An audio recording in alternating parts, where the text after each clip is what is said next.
By the end of this video, you will have learned one technique that will help your Asperger student to follow rules or comply with good standards. If you have ever worked with a child with Asperger syndrome, you will know that it is very hard and frustrating to get them to follow instructions.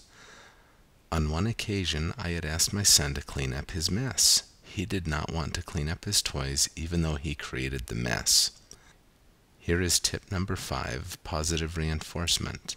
Materials you will need for this include 1. A behavior you want to change, and 2. A good attitude. The purpose of using positive reinforcement is to strengthen a behavior by rewarding the child with an immediate positive consequence that reliably follows the good behavior. In the examples in this video, we will reward the child with praise whenever the child shows a positive behavior.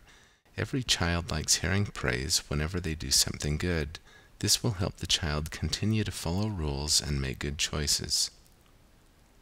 Here are some examples where I use positive reinforcement with my Asperger's child. You will see that I failed at first, but was able to recover. Example number 1. I asked my son to clean up his toys, so he tried to run away. I grabbed his hand and placed it over a toy train. I forced him, with his hand in mine, to take the train to the toy chest. About halfway to the toy chest, he broke free from my grip, threw down the toy train, and ran. I had failed. Then I remembered what I had learned about positive reinforcement. I was not sure how to use positive reinforcement in this case, but I finally said, "Great job taking the train halfway to the toy box." After about 10 seconds, he got the toy train and put it in the toy box. I found something positive where I could praise him. Example number 2. My family decided to read a book together. Everyone sat quietly except for my youngest son, who has Asperger's. We each sat quietly and took turns reading to each other, but my youngest son could not sit still and was disruptive. I turned to my wife and said, "Mom, great job sitting still. You do that very well." A minute later, I turned to one of my teenage sons and said, "Awesome job staying in your seat." After praising everyone else in the family for sitting in their seat, my youngest son finally sat still in his seat. I praised him. Then I asked my youngest son if he wanted to read. He said no. As my wife and each of my children took turns reading out loud, I praised them for doing a great job and complimented them on their reading. After a few times doing this, my youngest son decided to take a turn and read. I praised my youngest son for reading. Other situations where you can try positive reinforcement include: number 1. Your child does a homework problem. Praise them for doing any homework. Number 2. Your child is screaming and won't stop.